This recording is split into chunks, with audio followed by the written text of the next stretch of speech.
Hello everyone. Indian history की 42nd video होगी ये। लूसेंट जीके की न्यू एडिशन को कवर कर रहे हैं हम लोग। जिस भी एग्जाम की आप तैयारी करते हो उसमें अगर जनरल नॉलेज पूछा जाता है तो उसके लिए ये बुक काफ़ी इम्पोर्टेंट है।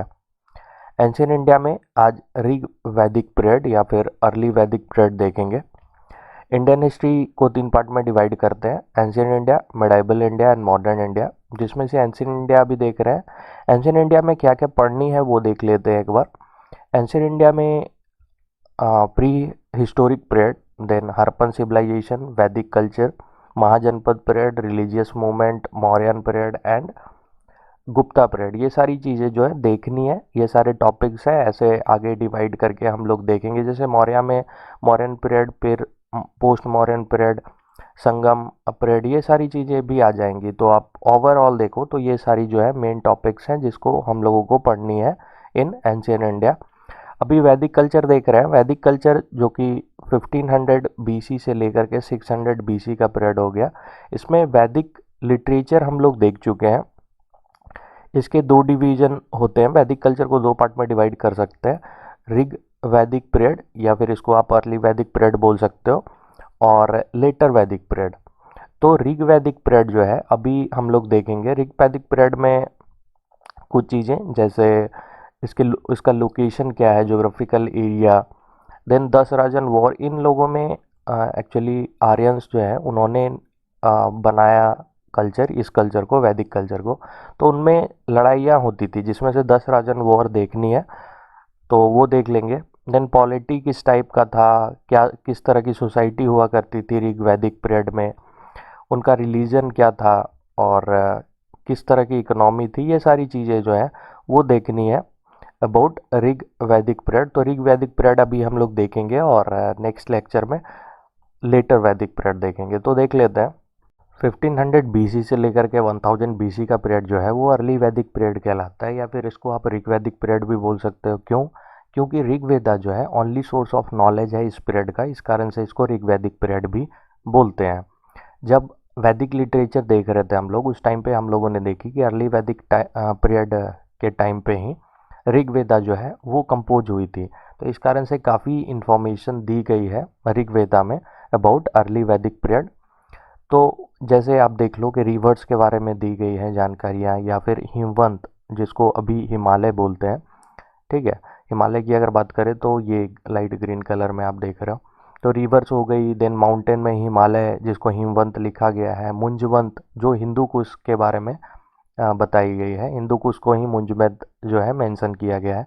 ये जो आप देख रहे हो ये पामीर नॉट है। पामीर नॉट के ईस्ट में आप जाओगे तो कुनलुन माउंटेन रेंज हो गई, एंड वेस्ट में अगर जाओगे आप तो ये वाली, ये क्या है, हिंदू कुश है। ठीक है, तो ये माउंटेन के अलावा ओशन के बारे में जानकारी दी गई है।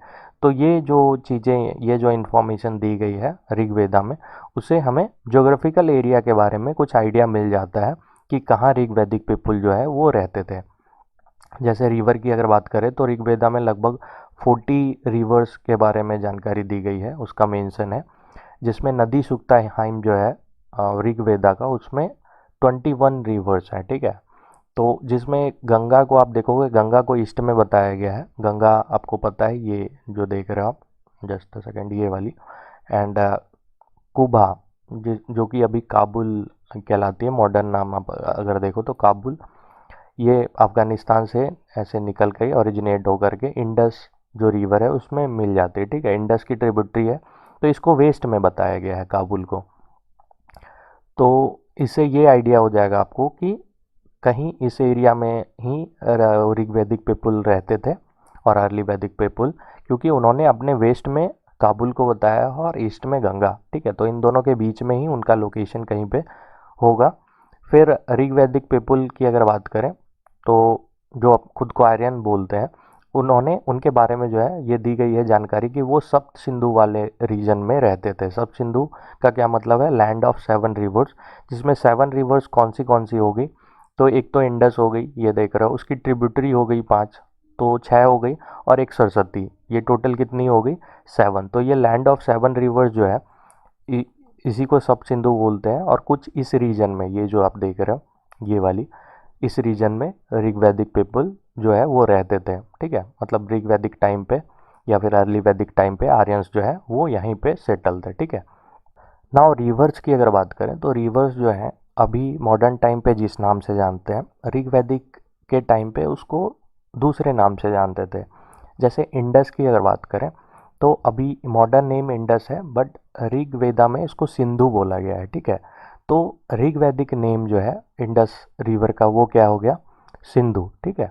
तो ये कुछ मॉडर्न जो रिवर है उनके ऋग वैदिक नेम देख लेते हैं हम लोग बारी बारी से। नाम जो है थोड़ा बदल जाता है, जैसे आप छोटे थे तो सोनू मोनू कुछ भी नाम रख दिया, बड़े हुए तो मोनू का मोहन हो गया, या कभी कभी आप ज़्यादा मॉडर्न हो गए तो उसको मैक्स कर दिया। तो वो डिपेंड करता है, विथ टाइम जो है नाम जो है वो बदलती है। तो मॉडर्न रिवर देख लेंगे और उसके जो ऋग्वैदिक नेम है वो देख लेते हैं। जैसे ये रिवर जो आप देख रहे हो ये कौन सी रिवर है, ये झेलम है, और इसको वितस्ता के नाम से जानते हैं ऋग्वेदा में। देन नेक्स्ट रिवर जो है ये चेनाब है, जिसको असीकनी के नाम से जानते थे। देन ये जो है रावी रिवर, ये इंपॉर्टेंट है। रावी को परुष्णी बोला गया है ऋग्वेदा में, मीन्स ऋग्वैदिक नेम जो है परुष्णी है। और आपको ध्यान में रखना है ये रिवर, रावी रिवर, क्योंकि यहीं पे जो है इसी के किनारे क्या हुआ था, 10 राजन वॉर हुआ था, जो हम लोगों को अभी देखनी है, ठीक है। देन व्यास की अगर बात करें तो व्यास का ऋग्वैदिक नेम क्या है, विपास। और सतलज जो है उसका ऋग्वैदिक नेम क्या है, सतुदरी, ठीक है। तो ये सप्त सिंधु में अगर देखें तो इंडस हो गई, और उसकी ट्रिब्यूटरी ये देख ली हम लोगों ने, झेलम, रावी, चेनाब, ब्यास, सतलज, और इसके वैदिक नेम मीन्स ऋग वैदिक नेम। और इसके अलावा एक और रिवर है जो सब सिंधु में आती है, वो कौन सी है, सरस्वती। तो सरस्वती अभी बोलते हैं सरस्वती, थोड़ा थोड़ा इसमें स्पेलिंग में अंतर हो जाता है। सरस्वती अभी आप बोल सकते हो, और उस टाइम पे इसको सरस्वती बोल देते हैं, ठीक है। तो सेम ही है लगभग, आप देखो प्रोनाउंसिएशन तो ये सारी हो गई। नाउ कुछ का अब ये देख लो, जैसे इंडस, झेलम, चेनाब, रावी, ब्यास, ये हम लोगों ने देख ली। अगर रीजन की आप बात करें तो पंजाब में है, क्योंकि ऋग वैदिक पीपुल जो है, आर्यंस जो है ऋग वैदिक टाइम पे, पीरियड के टाइम पे वो कहाँ पे थे, पंजाब रीजन में थे। तो रीजन की अगर बात करें तो पंजाब हो गई। यहाँ पे सरस्वती जो ऋग वैदिक नेम है, सरस्वती मॉडर्न नेम हो गई। तो इसको ये कौन से रीजन में, राजस्थान। और घाघर जो कि दृश दृश्यवती, उसको ऋग्वैदिक नेम की अगर बात करें, ये भी क्या है, राजस्थान में। अफगानिस्तान में काबुल, जिसको कुबा बोला गया है, या कुबा उसका नाम है ऋग्वेदा में। देन स्वाति जो कि सुवास्तु है। और कुर्रम जो कि मॉडर्न जो रिवर है कुर्रम, उसको क्या बोला गया है, उसका ऋग्वैदिक नेम क्या है, कुरुमु, ठीक है। तो ये सारे जो है वो किस रीजन में है, अफगानिस्तान में, ठीक है। तो ये सारी देख ली हम लोगों ने रिवर के बारे में। नाउ कुछ रिवर जो है वो उसका मेंशन किया गया है ऋग्वेदा में, वो देख लेते हैं। जैसे सिंधु को बोला गया है मोस्ट मेंशनड रिवर, सिंधु को कई बार मेंशन किया गया है। जैसे ये जो पल्स कर रहा है ये सिंधु रिवर है, ऑलरेडी हम लोग देख चुके हैं, इंडस इसको बोलते हैं। देन मोस्ट पायस, पूरा मतलब काफ़ी पवित्र, मोस्ट पायस रिवर जो है वो किसको बोला गया है ऋग्वेदा में, तो सरस्वती को। ये सरस्वती, ये जो पल्स कर रहा है ये आप देख सकते हो। Then just a second clear कर दूँ। गंगा की अगर बात करें तो गंगा को एक टाइम मेंशन किया गया है, ये गंगा हो गई। अभी पल्स करिए, जिस रिवर की मैं बात करूँगा वो पल्स करेगी, डिनोट करने के लिए ये दिखा रहा हूँ। देन यमुना की अगर बात करें तो ये 3 टाइम इसको मेंशन किया गया है, ठीक है। ये यमुना हो गई, पल्स करिए। तो ये सारी जो है रिवर्स हो गई, और उनके बारे में जो ऋग्वेदा में दी गई है, जैसे गंगा, यमुना, ऑलरेडी हम लोग देख चुके हैं, ठीक है। नाउ दसराजन वॉर देख लेते हैं, the battle of 10 kings. According to Rigveda अगर देखें तो एक फेमस वॉर लड़ी गई थी आर्यंस के द्वारा। और ये कैसी वॉर थी, ये इंटरनेसीन वॉर थी, ठीक है, आपसी लड़ाई थी उन लोगों की, जिसमें कि 10 किंग्स एक साथ थे, मीन्स एक साइड थे दसराजन वॉर में, और दूसरे साइड से कौन थे, सुदास। सुदास भारता किंग थे। भारता ट्राइब वही है जिसके नाम पे भारत नाम दिया गया है इंडिया का। और ये त्रित सुस फैमिली से आते थे, ठीक है। तो वन साइड जो थी वो 10 राजा थे, और दूसरे साइड कौन थे, सुदास। 10 राजा की अगर बात करें तो वो कौन कौन थे, पुरुष, यदुष, तुर्वासस, अनूस और द्रुहयुस, ठीक है। तो ये सारे जो थे वो आर्यंस थे, ये आर्यंस हो गए। और 5 जो थे वो थे नन आर्यन, ठीक है। नन आर्यन में कौन कौन थे, तो एलिनास, पख्ताज, देन भलनास, सीबीज और विस्नीस, ठीक है। तो ये सारे जो थे, तो 5 आर्यंस थे और 5 जो थे वो नॉन आर्यन थे। तो टोटल 10 किंग्स थे जिन्होंने लड़ाई लड़ी किसके अगेंस्ट, सुदास के अगेंस्ट, ठीक है। तो सुदास के अगेंस्ट जब इन्होंने लड़ाई लड़ी तो वो कहाँ पे लड़ा था इन्होंने, वो बैंक ऑफ पुरुषनी, पुरुषनी जो रिवर ऑलरेडी हम लोगों ने देखी कि पुरुषनी ऋग्वैदिक नेम है। अभी मॉडर्न में कौन सी रिवर की बात हो रही है, रावी की, ठीक है। तो रावी रिवर ये जो रेड कलर में आप देख रहे हो, जस्ट सेकेंड यहाँ पे, ठीक है। तो ये रावी रिवर के किनारे लड़ाई हुई जिसमें कि सुदास जीते थे अकेले, लेकिन इन्होंने सबको हरा दिया। 10 के 10 जो राजा थे उनको हरा दिया गया इनके द्वारा और ये विजयी हुए सुदास। पॉलिटी देख लेते हैं ऋग्वैदिक टाइम पे किस तरह की पॉलिटी थी। पॉलिटी में आप देखोगे कि बेसिक यूनिट जो था वो कुला था। कुला मीन्स फैमिली। तो ये सोशल और पॉलिटिकल ऑर्गेनाइजेशंस की बेसिक यूनिट थी। और इसके ऊपर जो है फैमिली के ऊपर वो ग्राम हुआ करती थी। ग्राम के एवं आपको विष देखने को मिलता, विष के एवं जना और जना के एवं राष्ट्र। तो इस तरह से जो है वो सारी यूनिट आपको देखने को मिलती। जैसे ग्रुप ऑफ कुला की अगर बात करें, ग्रुप ऑफ फैमिलीज, तो वो क्या बनाती थी, ग्राम, जिसका मतलब क्या हुआ, विलेज। सेम टू सेम अभी जैसे आप देखते हो, आप अगर गांव में रह रहे हो तो बहुत सारी फैमिली जो है वो गांव गांव में रहती है, वो विलेज हो गई। तो सेम उस टाइम पे भी था। बट अभी राष्ट्र जो है, अभी जो अपना कंट्री है वो काफ़ी बड़ा एरिया है। बट उस टाइम पे ऐसा कुछ नहीं था। एक पर्टिकुलर एरिया में जिसमें वो लोग रहते थे उसी को राष्ट्र बोल देते थे। उसका हेड जो होता था वो राजा होता था। और फिर ये सारी यूनिट जो है वो हेड की जाती थी किसी पर्टिकुलर बंदे के द्वारा और उसका नाम दिया जाता था। जैसे आप देख लो कि कुला जो है, जो फैमिली हो गई, उसके हेड को कहते थे कुलपा। देन ग्राम मीन्स विलेज, इसके हेड को बोला जाता था ग्रामनी। फिर विस का क्या मतलब हो गया, क्लेन। इसके हेड कौन थे, विस्पति। जना मीन्स पीपुल हो गए, इसके हेड थे गोपा या गोपति। और राष्ट्र मीन्स कंट्री। तो अभी जितनी बड़ी कंट्री है वो नहीं, उस समय ऑलरेडी मैं बोल चुका हूँ कि पर्टिकुलर जिस एरिया में वो लोग रूल करते थे, ठीक है, उसको राष्ट्र मान लेते थे जिस एरिया में राजा रूल करता था। तो इस तरह से कुछ यूनिट्स आपको देखने को मिलती उस टाइम पे, ऋग्वैदिक टाइम पे। और ये राजा जो हुआ करते थे, गवर्नमेंट जो हुआ करती थी, वो पैट्रियार्कल नेचर की थी। मीन्स मेल जो है वो राज करता था, राजा बनता था, जैसे ये देख रहे हो। तो इस तरह का सिस्टम था। और मोनार्की ऑब्वियस है, राजा रूल कर रहा है तो मोनार्की आपको ज़्यादातर देखने को मिलता। मोनार्की नॉर्मल था, ऐसा नहीं था कि नॉन मोनार्कियल पॉलिटिक्स नहीं था, ये भी था।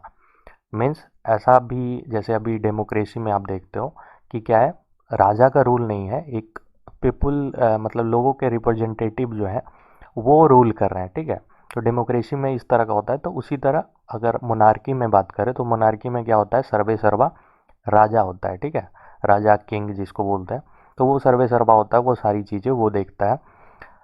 तो मोनार्की नॉर्मल था, हिंदी में राजतंत्र बोल सकते हो, और नॉन मोनार्कियल भी था, ठीक है। राष्ट्र की अगर बात करें, ऑलरेडी हम लोग देख चुके हैं कि वो राजन के द्वारा या फिर किंग के द्वारा जो है रूल किया जाता था।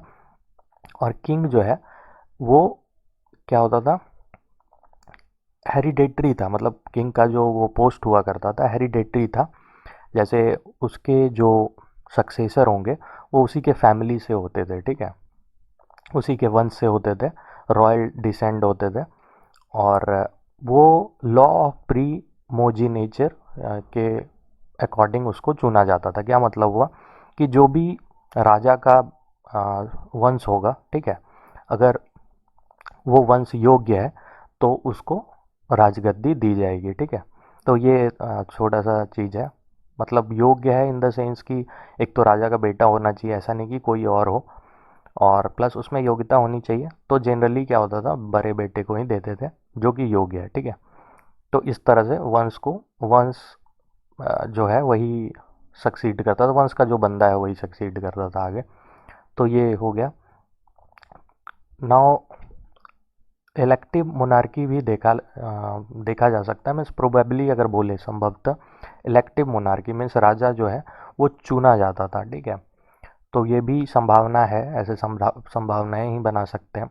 अगर मिनिस्टर्स की बात करें तो कुछ खास इंफॉर्मेशन नहीं है। मिनिस्टर जो होते हैं, किंग को जो जो राजा जो होता है, जो हेड होता है राष्ट्र का, उसको एडवाइस देने के लिए मिनिस्टर होते हैं, ठीक है। एडवाइस देने के लिए या फिर हेल्प करने के लिए, जैसे अभी मिनिस्टर आपको डेमोक्रेसी में दिख जाएगा या किसी भी फॉर्म ऑफ गवर्नमेंट में जो मेन होते हैं, गवर्नमेंट के जो हेड होते हैं, उनको असिस्ट करने के लिए कुछ बंदे होते हैं जिसको मिनिस्टर आप बोल सकते हो। तो मिनिस्टर के बारे में ज़्यादा इन्फॉर्मेशन नहीं है, बट फर्स्ट रैंकिंग ऑफिशियल की अगर बात करें तो वो पुरोहित होता था। पुरोहित क्या हो गया, डोमेस्टिक प्रेस्ट, ठीक है। तो ये राजा को एडवाइस देते थे। ये काफ़ी चीज़ें ये करते थे, जैसे किंग के ये प्रिसेप्टर भी थे, ज्ञान भी देते थे, दोस्त एज अ फ्रेंड भी वर्क करते थे, फिलोसफर भी थे, गाइड भी करते थे। तो ये सारी जो चीज़ें हैं वो पुरोहित के द्वारा किया जाता था। तो मेन आप समझ सकते हो कि पुरोहित हुआ करता था फर्स्ट रैंकिंग ऑफिशियल।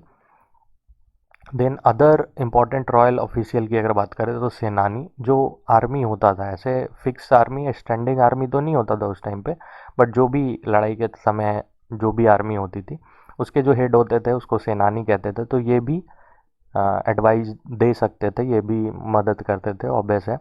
और हेड ऑफ विलेज जो होते थे, ग्रामनी जिसको बोलते हैं, वो भी क्या करते थे, वो भी ऑफिशियल होते थे और राजा की मदद करते थे।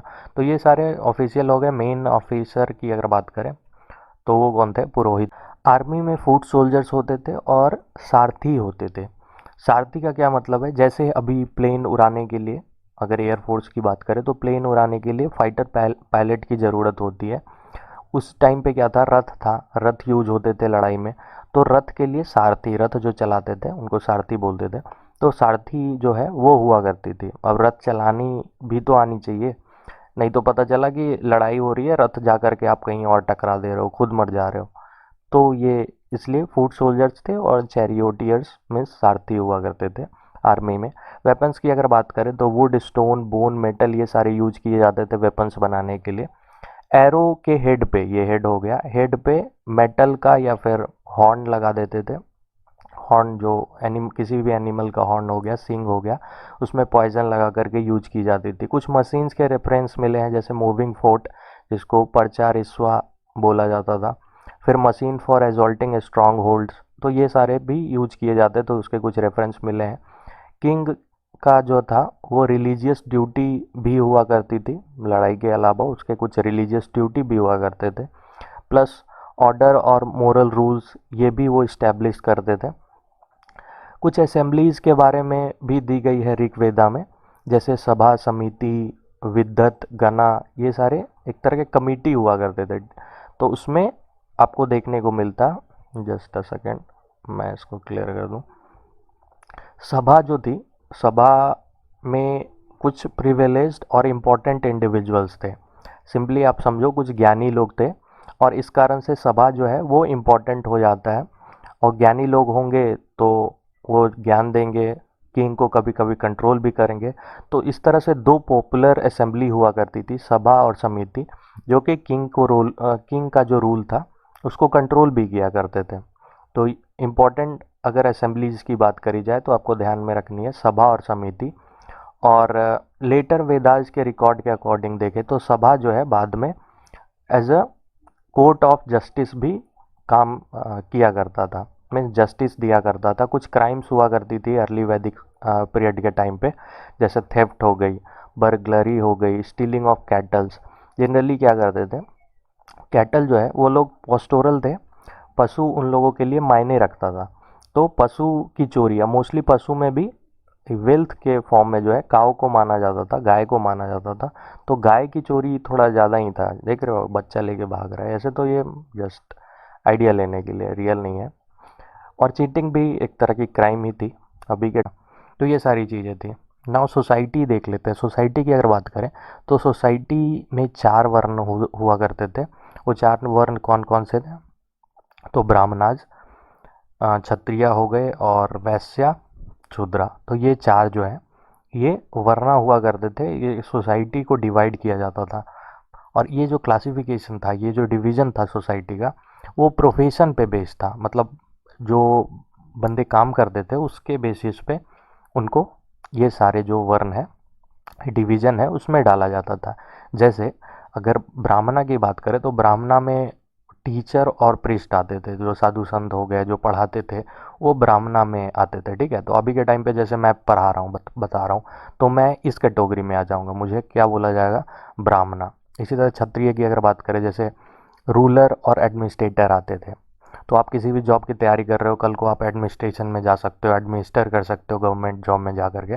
तो उस केस में आपको, अगर उस टाइम पे आप रहते तो आपको क्या बोला जाता, क्षत्रिय। फिर आपने ये कर लो, जैसे फार्मर हो गए या फिर मर्चेंट हो गए, व्यापारी लोग या बैंकर, अपने बैंकिंग की तैयारी करी, तो उस केस में आप वैश्याज में आ जाओगे, ठीक है। तो ये डिवीज़न इस तरह का हुआ करता था।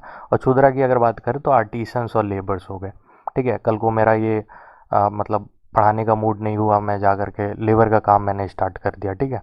तो उस केस में क्या बोला जाएगा, मुझे मुझे क्षुद्रा के कैटेगरी में डाला जाएगा। तो इस तरह से था, मतलब पेशा जिस तरह से, कल को मैं टीचर से डायरेक्ट लेबर का काम मैंने स्टार्ट करा तो शूद्रा में चला गया।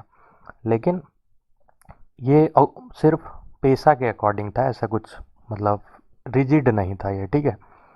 और ये जो थे, ये उसके एबिलिटी या लाइकिंग पे डिपेंड करता था, उसके अकॉर्डिंग होता। जैसे मैं अभी पढ़ाना पसंद कर रहा हूँ, तो मेरे पे डिपेंड है, मेरा एबिलिटी है या मैं पसंद करता हूँ, तो उस पर मैंने ये चुना। तो इस ऑक्यूपेशन में ऐसा कुछ हेरिडेटरी नहीं था, ठीक है। ऐसा नहीं कि मैं पढ़ा रहा हूँ तो मेरा बच्चा भी पढ़ाएगा और उसके बच्चे भी पढ़ाएंगे, तो ऐसा कुछ नहीं था, कुछ रिजिड सिस्टम नहीं थी। जैसे कि अभी आप देखते हो कि मैं अगर ब्राह्मण हूँ तो मेरा बेटा भी ब्राह्मण होगा, इस तरह से, इस तरह का नहीं था, ठीक है।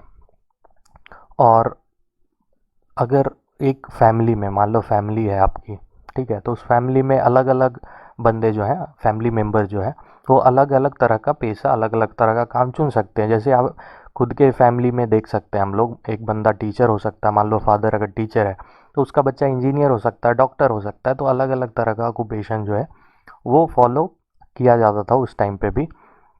और ये एक ऋग वेदा में हाइम है, उसमें एक बंदा बोलता है कि I am a singer, my father is a physician और my mother is a grinder of corn, ठीक है। तो इससे देखा जा सकता है कि ज़्यादा रिजिड नहीं था ये वर्ना वाला जो सिस्टम था। लोग जो है एक ही फैमिली में अलग अलग तरह के ऑक्यूपेशन फॉलो करते थे, ठीक है। तो ये आपको ध्यान में रखनी है कि ऋग वैदिक टाइम पे वो जो वर्ना सिस्टम जो थी वो रिजिड नहीं थी, ठीक है। ऐसा मतलब आपको फोर्स नहीं किया जाता था। यूनिट ऑफ सोसाइटी फैमिली हुआ करती थी, ऑलरेडी देख चुके हैं हम लोग, जो कि प्राइमरली क्या थी, मोनोगैमस थी और पैट्रियार्कल नेचर की थी। मोनोगैमस मीन्स फैमिली के बंदे जो होते थे वो एक शादी करते थे। अगर आप एक शादी करते हो तो आपको मोनोगैमी बोला जाएगा। और एक से ज़्यादा अगर कर रहे हो, दो कर रहे हो, तीन कर रहे हो, एक से मतलब सिंपली दो या दो से ज़्यादा अगर कर रहे हो, तो उस केस में आपको पॉलीगैमी बोला जाएगा। तो मोनोगैमस नेचर का हुआ करता था यूनिट जो थी सोसाइटी की। और पैट्रियार्कल नेचर की थी, मीन्स हेड जो था वो क्या था, वो मेल होता था, कुलपति जो है वो मेल होते थे। चाइल्ड मैरिज नहीं देखने को मिला है ऋग्वैदिक सोसाइटी में। चाइल्ड मैरिज में क्या होता है, छोटे में शादी कर देते हैं। जैसे ये देख रहे हो, दूल्हा काफ़ी छोटा है, इतना छोटा है कि इसके मुंह से ज़्यादा बड़ा तो इसका पगड़ी है। और दुल्हन की अगर बात करें तो ये गुड़िया से ही खेल रही है अभी, तो काफ़ी छोटे में शादी कर दिया जाता है। तो उसको चाइल्ड मैरिज बोलते हैं, जो कि ऋग्वैदिक सोसाइटी में नहीं देखने को मिला, ये ध्यान में रखनी है, नहीं देखने को मिला है। विडो जो हुआ करती थी, विडो उनको कहते हैं जिनके हस्बैंड जो है उनकी डेथ हो जाती है किसी कारण से, तो उस केस में वाइफ को क्या बोला जाता है, विडो बोला जाता है। और विडो मैरी कर सकती थी अपने हस्बैंड मीन्स जो जिनकी डेथ हो गई उनके छोटे भाई से, और उनको क्या बोला जाता था, नियोगा बोला जाता था। तो ये ध्यान में रख सकते हो आप कि विडो मैरी जो होता था, मतलब विडो मैरी कर सकती थी उस टाइम पे। फिर फादर की प्रॉपर्टी की अगर बात करी जाए तो वो इनहेरिट किया जाता था सन के द्वारा, ठीक है, सन को दिया जाता था। तो ये भी आप ध्यान में रख सकते हो कि फादर की प्रॉपर्टी सन को जाती थी जनरली। राइट टू प्रॉपर्टी दो फॉर्म में एग्जिस्ट किया करती थी। एक तो मूवेबल थिंग्स जिसमें कैटल, हॉर्स, गोल्ड या फिर ऑर्नामेंट, ये सारे आ जाते थे। और इमूवेबल प्रॉपर्टी जैसे लैंड और हाउसेस, ये सारे हो जाते थे। स्कूल जो था वो अभी के तरह नहीं थी। होम जो होता था टीचर का, उसी को स्कूल बोलते थे। और टीचर वहीं पे क्या करते थे, पढ़ाते थे, जो भी पार्टिकुलर सेक्रेड टेक्स्ट हुआ करती थी उनको वो घर पे ही पढ़ाते थे और उसी को स्कूल बोला जाता था। डाइट की अगर बात करें तो डाइट में क्या क्या लेते थे लोग, क्या क्या खाते थे, तो मिल्क हो गया, उसके प्रोडक्ट जैसे कर्ड, बटर, घी, ये सारे जो है ये भोजन के पार्ट हुआ करते थे, डाइट के पार्ट हुआ करते थे। और अगर बात करें तो भोजन में आपको कुछ ग्रेन कुक्ड विथ मिल्क जैसे क्षीरा पक्व मदनम ये देखने को मिला है। ये सब कुछ खास नहीं है, वो क्या क्या खाते थे ये है, जैसे मीट खाते थे वो लोग, फिश का, बर्ड का, एनिमल का, ये सब खाया जाता था, ये ध्यान में रखनी है।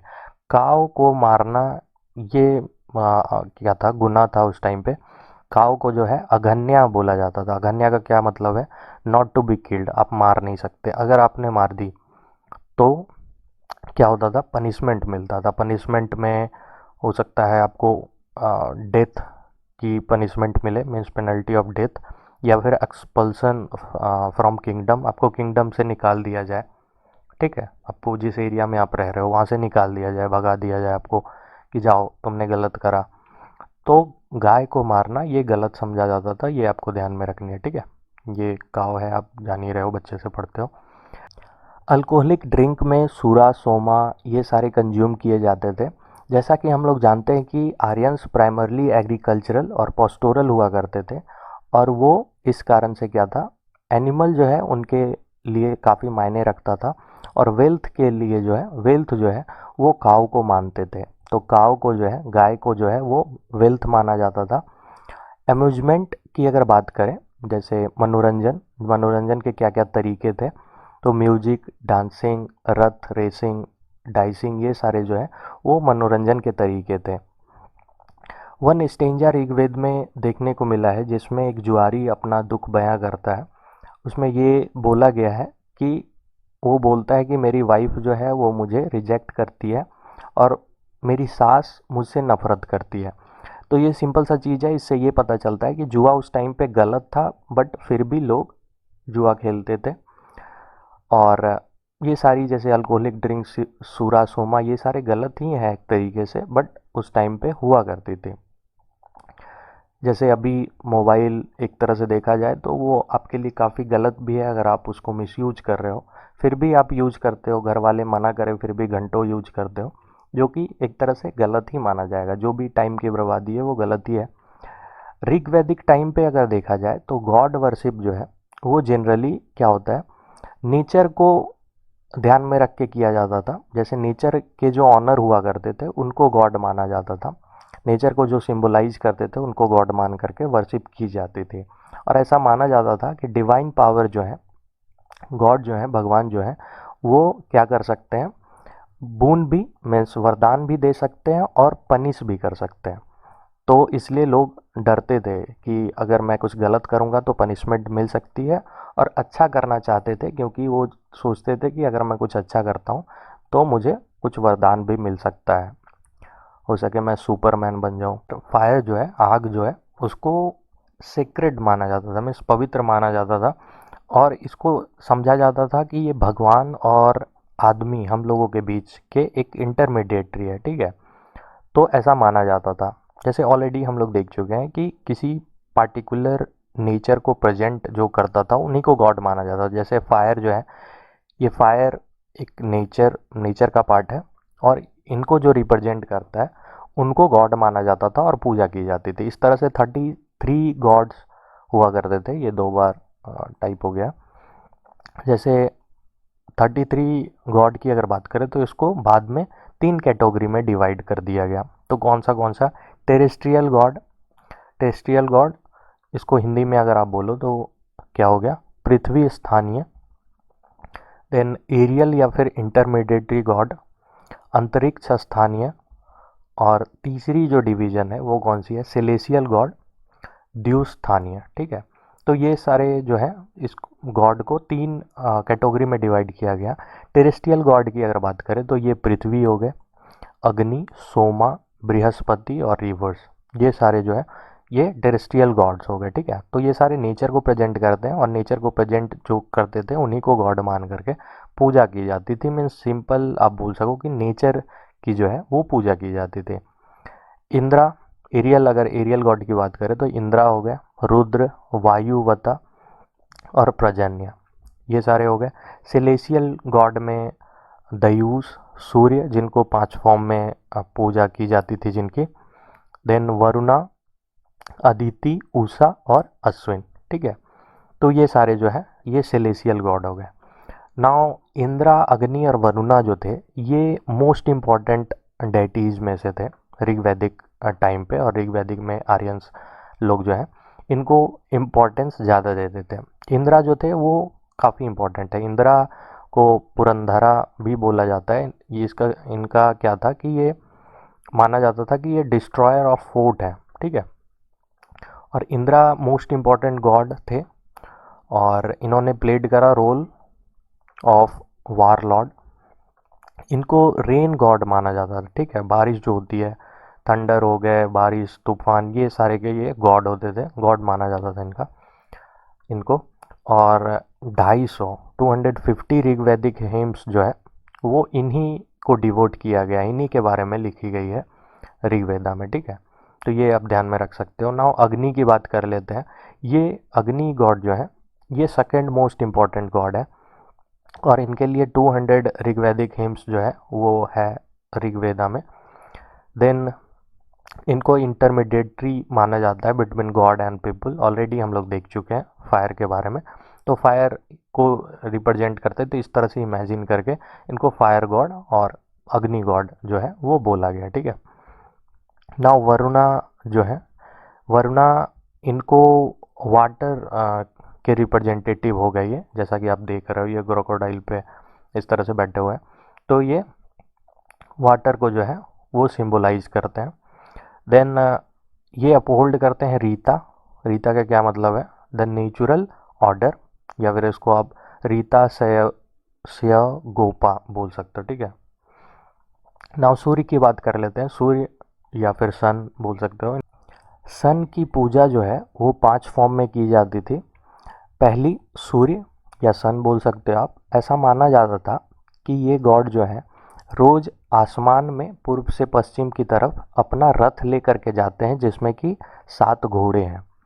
तो ऐसा माना जाता था कि वो पूर्व से पश्चिम की ओर जाते हैं रोज अपने रथ से। दूसरी जो है वो कौन सी है? सावित्री, जिनको गॉड ऑफ लाइट बोला जाता है और माना जाता था। इन्हीं के लिए फेमस गायत्री मंत्र जो है वो लिखा गया है इन्हीं को एड्रेस करने के लिए। ये गायत्री मंत्र देख रहे हो आप, ओम भूर्भुवस्सुवः तत्सवितुर्वरेण्यं भर्गो देवस्य धीमहि धियो यो न प्रचोदयात्। तो ये इन्हीं के लिए, सावित्री के लिए ही लिखा गया है। मित्रा जो कि एक सोलर गॉड माना जाता है। तो ये तीसरी फॉर्म हो गई। चौथी फॉर्म की अगर बात करें तो पुसान, इनको गॉड ऑफ मैरिज माना जाता था और इनका फंक्शन ऐसा बोला जाता था कि जो भी सरके हैं, जो चरवाहे हैं या फिर जो पशु जो भटक गए हैं, उनके रक्षक पुसान को माना जाता था। विष्णु 5वां फॉर्म हो गया। ये ऐसे गॉड माने जाते थे और ऐसा माना जाता था कि इन्होंने जो है अर्थ को 3 ही स्टेप में कवर कर लिया था। ये उपकर्मा में मिलेगा आपको। फिर सोमा देख लेते हैं। सोमा क्या है? सोमा एक तरह का पोटेंट ड्रिंक है जो कि ओरिजिनली प्लांट से प्रोड्यूस किया जाता था और इस प्लांट को क्या बोलते थे? किंग ऑफ प्लांट बोलते थे। और ऐसा माना जाता है कि ये हेम्प या फिर भांग अभी जो हम लोग देखते हैं ये हो सकता है। और ये सेक्रीफाइस में यूज होते थे जब पूजा होता था, जैसे अग्निस्तोमा में ये यूज होता था। अग्निस्तोमा ये सेक्रीफाइस था, इसमें यूज होता था। बाद में इसको आइडेंटिफाई किया गया सोमा को विथ मून, तो मून के साथ आइडेंटिफाई किया गया। सोमा के बारे में 114 हिम्स जो है वो 9th मंडल में देखने को मिला है। ऋग्वेद में आपको पता है कि 10 मंडल है, जिसमें से 9th मंडल में जो है वो सोमा के बारे में 114 हिम्स जो है इन्हीं को एट्रीब्यूट किया गया है सोमा को। तो इस कारण से 9th मंडल को जो है वो सोमा मंडल भी बोलते हैं। ये कभी कभी पूछ लिया जाता है, आप ध्यान में रख सकते हो। अदर गॉडेस की अगर बात करें, गॉडेस या फिर गॉड्स की बात करें तो रुद्रा हो गए, जिनको गॉड ऑफ एनिमल, पशुओं के जो है भगवान माने जाते थे रुद्रा। दयूस, ये ओल्डेस्ट गॉड, सबसे पुराने भगवान, या फिर इनको फादर ऑफ द वर्ल्ड भी माना जाता था। ये दयूस हो गए, आप ध्यान में रख सकते हैं। यम, जिनको गॉड ऑफ डेथ, अभी भी हम लोग देखते हैं कि ऐसा बोला जाता है कि मरने के बाद यमराज आकर के ले जाएगा तुम्हें। तो ये यम जो है, इनको मृत्यु के देवता ये माने जाते थे। अश्विन या फिर नसत्य, ये जो है गॉड ऑफ हेल्थ या फिर यूथ, इमोर्टिलिटी, ये अश्विन या नसत्य इनको माना जाता था। अदिति, जिनको ग्रेट मदर ऑफ गॉड्स माना जाता था। फिर सिंधु, जो कि रिवर गॉडेस कहलाती थी। ये समटाइम जो है गॉड को एनिमल के फॉर्म में विजुअलाइज करते थे, इमेजिन करते थे, लेकिन एनिमल वर्शिप देखने को नहीं मिला है। ये आप ध्यान में रखना, इससे कंफ्यूज नहीं होना कि ऋग्वैदिक टाइम पे नो एनिमल वर्शिप जो है वो देखने को मिला है। कोई एनिमल वर्शिप नहीं हुआ करता था। लेकिन हाँ, इमेजिन करते थे कि भगवान कुछ इस फॉर्म में होते होते उस टाइम पे कभी कभी एनिमल के फॉर्म में भी विजुअलाइज कर देते, इमेजिन करते थे। और रिलीजन जो था, ऋग्वैदिक रिलीजन जो था, वो हैनोथिज्म था। क्या मतलब है इसका? इसका जो नेचर था ऋग्वैदिक रिलीजन का, वो क्या था? हैनोथिज्म था। इसका मतलब है कि बहुत सारे गॉड में बिलीव की जाती थी, लेकिन ये भी था कि सारे गॉड को जो है वो हाईएस्ट ही माना जाता था। ऐसा नहीं था कि किसी गॉड को कम माना जाए, किसी को बड़ा माना जाए, किसी को छोटा, ऐसा नहीं था। गॉड, बहुत सारे गॉड में बिलीव करते थे लोग, लेकिन सारे गॉड को क्या करते थे, वो हाईएस्ट ही मानते थे, सबको ऊपर ही रखते थे, सबको समान ही मानते थे। इसमें रिलीजन जो है, इसमें प्राइमरली वर्शिप देखने को मिला है सिंपल सेरेमोनियल के फॉर्म में, जिसको यज्ञ, यजना या फिर सेक्रीफाइस आप बोल सकते हो इस तरह से। मतलब सिंपल सेरेमोनियल फॉर्म में पूजा की जाती थी। और सेक्रीफाइस में, पूजा में जो है वो क्या क्या ऑफर किया जाता था? मिल्क, घी, ग्रेन, फ्लेस, सोमा, ये सारे जो है वो पूजा में क्या करते थे, सेक्रीफाइस में यूज करते थे। जैसे अभी भी कहीं कहीं पे आपको देखने को मिलेगा, हवन के टाइम पे घी यूज होता है, मिल्क भी यूज होता है, तो ये उस टाइम पे भी की जाती थी। नाउ इकोनॉमी देख लेते हैं। आर्यंस जो है वो नोमैडिक स्टेज तो क्रॉस कर ली थी उन्होंने। पहले शुरू शुरू में वो नोमैडिक थे। क्या मतलब है नोमैडिक का? वो घूम घूम करके सरवाइव करते थे, एक जगह पे कुछ टाइम पे रहते थे, और वहाँ का जब सोर्सेज ख़त्म हो जाता था, जो भी फल थी, फूल थी, जो भी सोर्सेज जिससे वो सरवाइव कर सके, तो फिर वो दूसरे जगह चले जाते थे जहाँ पे वो सरवाइव करने के लिए जो भी चीज़ें ज़रूरत होती है वो अवेलेबल होता था, वहाँ चले जाते थे। तो वो एक जगह नहीं रहते थे, घूम घूम के सरवाइव करते थे, तो नोमैडिक कहलाते थे। नोमैडिक स्टेज तो उन्होंने क्रॉस कर ली थी। अब अस्थायी तौर पे रहने लगे थे वो लोग, उन्होंने एक सिविलाइजेशन बसाई, एक कल्चर बसाया। लेकिन इसके बावजूद, नोमैडिक स्टेज क्रॉस करने के बावजूद, वो काफ़ी अटैच थे और काफ़ी इम्पोर्टेंस देते थे हर्ड्स ऑफ कैटल को। ठीक है, पशुओं को काफ़ी इम्पोर्टेंस देते थे, और काफ़ी सारे एनिमल जो है वो भी वो पालते थे, डोमेस्टिकेट करते थे। ऋग्वैदिक पीपल की अगर बात करें तो प्रोबेबली वो फैमिलियर नहीं थे कैट से और कैमल से। कैट बिल्ली हो गई और कैमल क्या हो गया, ऊँट हो गई। तो इनसे फैमिलियर नहीं थे, ये भी आप ध्यान में रख सकते हो। टाइगर जो है उसके बारे में जानकारी नहीं थी। टाइगर ये देख रहे हो आप, टाइगर के बारे में जानकारी नहीं थी। आप अगर ये इंडस वैली सिविलाइजेशन की बात करो तो उसमें भी एक एनिमल जो है वो नोन नहीं था लोगों के द्वारा। इंडस पीपल जो थे, इंडस सिविलाइजेशन के लोग जो थे, वो किस एनिमल के बारे में नहीं जानते थे, ये आप कमेंट करके बताओ। अभी ऋग्वैदिक लोगों के बारे में बात कर रहे हैं हम लोग, तो वो लोग टाइगर के बारे में उनको जानकारी नहीं थी, ये आपको ध्यान में रखनी है, जानकारी नहीं थी। लेकिन वाइल्ड एनिमल जैसे लायन, एलिफेंट, बोर, ये सारे के बारे में उनको जानकारी थी, उनके बारे में ये जानते थे। तो ये आप ध्यान में रख सकते हो, टाइगर के बारे में जानकारी नहीं थी ऋग्वैदिक पीपल को। ट्रेड की अगर बात करें तो ऐसा माना जाता है कि काफ़ी ट्रेड जो है काफ़ी कम होता था, वेरी लिटिल ट्रेड देखने को मिला है। और मनी मार्केट के बारे में उनको जानकारी थी, मनी के बारे में, मार्केट के बारे में, लेकिन कुछ ऐसे ज़्यादा बड़ा यूज नहीं था। फिर काव और गोल्ड ऑर्नामेंट जो थे इनको यूज किया जाता था। इनका जो जैसे काव हो गया या फिर गोल्ड ऑर्नामेंट हो गया, ये फिक्स वैल्यू के होते थे और इनको मीडियम ऑफ एक्सचेंज माना गया है। उस टाइम पे करेंसी नहीं हुआ करती थी और काव और गोल्ड ऑर्नामेंट ही मेन था, जिससे कि जिसको मीडियम ऑफ एक्सचेंज मान करके कोई भी एक्सचेंज कुछ भी आपको लेनी है तो या तो आप गोल्ड ऑर्नामेंट लेकर के जाओ या फिर काव लेकर के जाओ, गाय लेकर के जाओ। कॉइन्स के बारे में भी जानकारी नहीं थी, सिक्के जो होते हैं उनके बारे में भी जानकारी नहीं थी, ये आपको ध्यान में रखनी है। गुड्स जो प्रोड्यूस किया जाता था उसमें कॉम्प्लेक्सिटी देखने को मिला काफ़ी इस टाइम पे। लोग जो है अलग अलग तरह के प्रोफेशन करते थे, जैसे carpenter, Smiths, tanners, Weber's, porters, grinder of corn, ये सारे जो है प्रोफेशन देखने को मिले हैं। वो लोग एक्सपर्ट थे सर्जरी में। हीलिंग, कोई भी वुंड्स है, कोई भी घाव हो गया उसको ठीक करने के लिए, या फिर कोई भी डिजीज हो गया, कोई भी बीमारी हो गई, उसको ठीक करने का जो कला होता है वो उनको पता था, तो वो एक्सपर्ट थे सर्जरी में। फिर वो कोई भी डिजीज़ को ठीक करने के लिए, कोई भी बीमारी को ठीक करने के लिए औषधि तो हुआ करती ही थी, हर्ब्स और ड्रग्स जो भी थे उसको यूज करते थे। बट उसमें कुछ मंत्र वगैरह भी और वो यूज करते थे। मंत्र ऐसा भी मानते थे कि मंत्रों से भी कुछ बीमारियां ठीक हो सकती हैं। उस टाइम पे ही ओसीपी कल्चर भी हुआ करती थी। ओसीपी कल्चर 1500 बीसी से लेकर के 1000 बीसी के पीरियड में देखने को मिला है। ओसीपी का क्या मतलब है? ऑज कलर्ड पोट्री कल्चर। ये ऑलरेडी हम लोग देख चुके हैं ओसीपी कल्चर, तो अगर आपने नहीं देखा तो प्रीवियस वीडियो में आप देख लो। और ये कल्चर उस टाइम पे ऋग्वैदिक टाइम पे देखने को मिला, तो ये आप ध्यान में रख सकते हो। बाकी दिस वॉज फॉर टुडे। अगर अच्छा लगा तो आप लाइक कर सकते हो, आप बता सकते हो कमेंट करके कि आपको कैसा लगा। आप अपना सजेशन भी दे सकते हो, आपको अगर कुछ लगे कि सजेस्ट करना चाहिए। और बाकी अपना ध्यान रखिए। जस्ट अ सेकेंड, अपना ध्यान रखिए। बाय।